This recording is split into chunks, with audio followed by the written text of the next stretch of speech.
इशिता अपनी आखिरी सांसें गिन रही है। यहाँ पर जो 3 किडनैपर है वो उसे भाजी मंडी में लेकर आते हैं, क्योंकि उन्हें ऐसे लगता है कि भाजी मंडी में जैसे इशिता को वो बोरी में बंद करके रखा है तो वो बोरियों के साथ पूरी तरह से सेफ रहेगी और किसी को भी शक नहीं होगा कि इशिता इसी बोरी में है, क्योंकि सब्जियों के बोरी के साथ वो वहाँ से यहाँ से मतलब किसी और शहर उसे ट्रांसफ़र करने वाले हैं और उसे जान को भी खतरा है इशिता का। जब यहाँ पर इस्माइल कहता है कि मुझे घर जाना है ईद के लिए, तो तुम इस बोरी में उस औरत को ख़त्म कर दो, मतलब रास्ते से हटा दो। जब तक ये हमारे साथ रहेगी हमारे लिए मुसीबत बढ़ती रहेगी।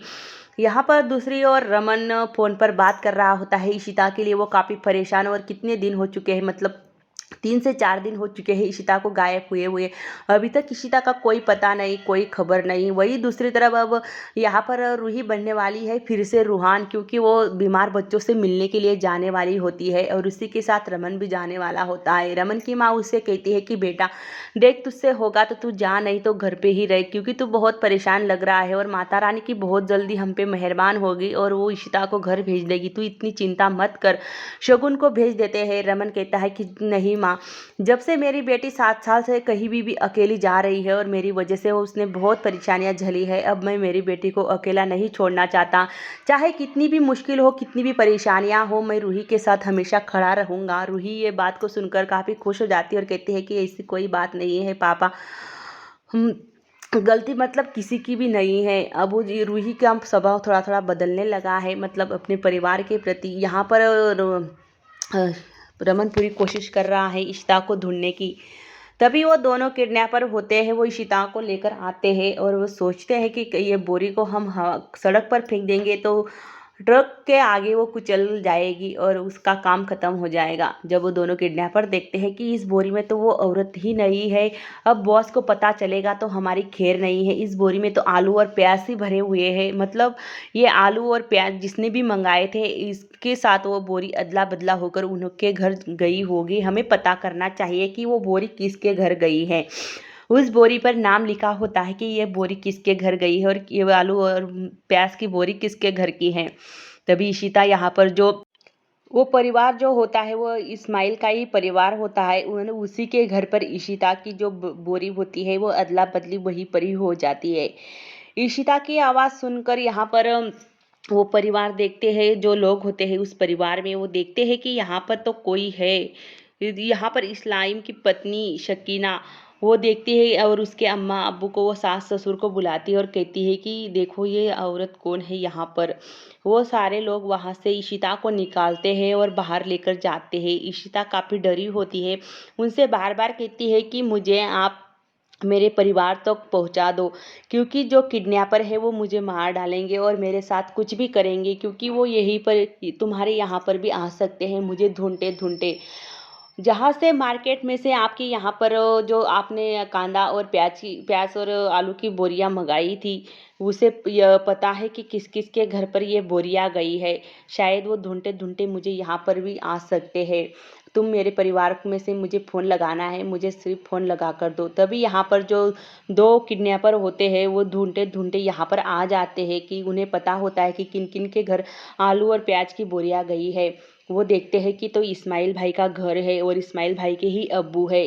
वो उन कहते हैं कि हम ईद के लिए आपको मुबारक कहने आए हैं। मतलब यहाँ पर इशिता देखती है कि ये तो दोनों वही किडनैपर है, पर इशिता सोचती है कि तीसरा किडनैपर जो है वो इसी घर का बेटा है।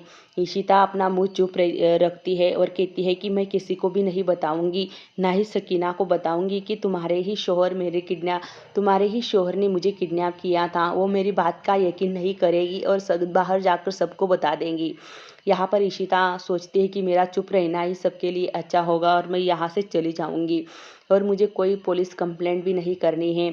शकीना बाहर जाती है और कहती है कि मैं तुम्हारे लिए कुछ खाने के लिए लाती हूँ, तुम यहीं पर रुको।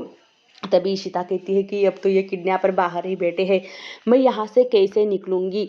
तभी यहाँ पर इशिता कुछ सोच ही रही होती है। तभी यहाँ पर दोनों जो किडनैपर होते हैं उनकी बातें इशिता सुनती है और इशिता यही सोचती है कि मैं कहाँ पर फंस गई हूँ।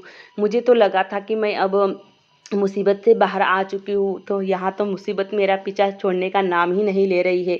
शकीना आती है और कहती है कि बहन तुम चिंता मत करो, तुम यहाँ से सही सलामत अपने घर चली जाओगी। जब मेरे शौहर आएंगे ना घर पर तो मैं कहूँगी कि वो तुम्हें सही सलामत अपने घर छोड़कर आएंगे, तुम चिंता मत करो।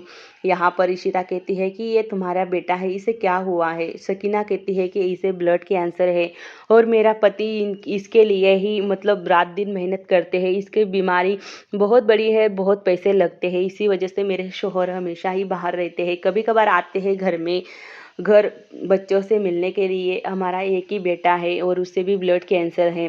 तभी शीता काफ़ी परेशान हो जाती है। शीता सोचती है कि मुझे पुलिस कंप्लेंट नहीं करनी चाहिए, क्योंकि जो इस्माइल है वो अपने बच्चों के लिए ही कर रहा है, पर ऐसे गलत काम करके वो अपने बच्चों को कैसे सुधार सकता है, मतलब उसका इलाज कैसे कर सकता है, कैसा इंसान है ये।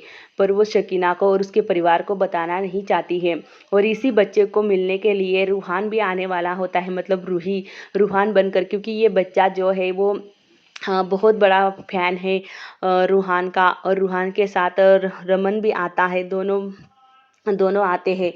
इशिता देखती है कि ये किडनैपर अभी तक गए क्यों नहीं। वो किडनैपर इनके किचन में चले आते हैं, देखता है कि यही बोरी में वो औरत थी और इसी रुमाल से हमने उसका मुंह बंद किया था, शायद वो इसी घर में होगी या यहाँ से भाग गई है, हमें पता लगाना होगा। यहाँ पर रूहान और रमन आते हैं, दोनों रूही और रमन और बैठते हैं। यहाँ पर घर वाले काफ़ी खुश हो जाते हैं रूहान को देखकर और कहते हैं कि तुम यहाँ पर आए, यही हमारे लिए बहुत बड़ी बात है, क्योंकि हमारा पोता बहुत बीमार है और वो आपका बहुत बड़ा फैन है, हमें तो नहीं लगा था कि आप यहाँ पर आओगे। रूहान कहता है कि हम कैसे नहीं आते, हम तो सारे बच्चों से मिलते हैं जो भी हमारा फैन है। कहाँ पर है रूहान, इतना कहाँ पर है असलम। असलम को उसकी अम्मी लेने के लिए आती है। शकीना कहती है कि चलो असलम बेटा, तुम्हें मिलने कोई आया है, मतलब रॉक स्टार रूहान आया है, तुम बहुत बड़े फैन हो ना उसके। इशिता रूहान का नाम सुनते ही एकदम से चौंक जाती है कि यहाँ पर रूही आई हुई है। वो देखती है कि जब मेरी रूही यहाँ पर आई है तो और रमन भी आया है तो वो उनके साथ यहाँ से चली जाएंगी। यहाँ पर रूहान को मिलने के लिए जैसे ही इशिता दरवाज़ा खोलती है, असलम और सकीना आगे निकल जाते हैं और उनके पीछे इशिता भी निकलती है। इशिता देखती है कि ये दोनों किडनैपर यहीं पर खड़े हैं और दोनों किडनैपर आपस में बात कर रहे होते हैं कि हमारे पास गन है। वो औरत इसी घर में छुपी हुई है, जैसे ही दिखेगी हम उसे शूट कर देंगे। इशिता इस बात को सुनती है और कहती है कि नहीं, मैं रूही को और रमन को मुसीबत में नहीं फंसाना चाहती, क्योंकि वो कुछ भी कर सकते हैं रूही के साथ और रमन के साथ, पर मुझे यहाँ से अकेले ही निकलना होगा। वो जैसे ही यहाँ पर शकीना कहती है कि मेरा शौहर आया है बाहर, तुम चलो। वो लोग चले गए हैं, तुम मेरे शौहर से मिल सकती हो और वो तुम्हें सही सलामत तुम्हारे घर पहुंचा देंगे। यहाँ पर इशिता कहती है कि देख सकीना, मैं नहीं चाहती कि तुम्हारी ईद खराब हो और मैं तुम्हें ये बात भी नहीं बताना चाहती थी कि तुम्हारा ही शौहर ने मुझे किडनैप किया है। जब मुझे पता चला कि ये तुम्हारा ही घर है